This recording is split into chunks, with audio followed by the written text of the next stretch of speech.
Sir, मैं नदीम साबरी माजिद अली साबरी का बड़ा भाई बात कर रहा हूँ। हम कराची से चले थे कव्वाली के इवेंट के लिए और हमें बुलाया गया और हम बस आधी घंटे पौन घंटे के फासले पे थे कोटे पे। और हमारा क्या कसूर था भाई, हम कव्वाल लोग हैं, फनकार लोग हैं।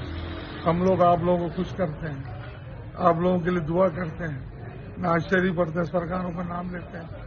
ये हमें किस बात की सजा मिली? हमारे 3 भाई मेरे सवार हो चुके हैं, हमारे सारे जख्मी हो गए हैं, हमारी बस, हमारा सामान सब बर्बाद हो गया और पूरा साउंड का सिस्टम सारा हम कराची से लेके चल रहे थे कि चलो कोटा में जश्न लगाएंगे।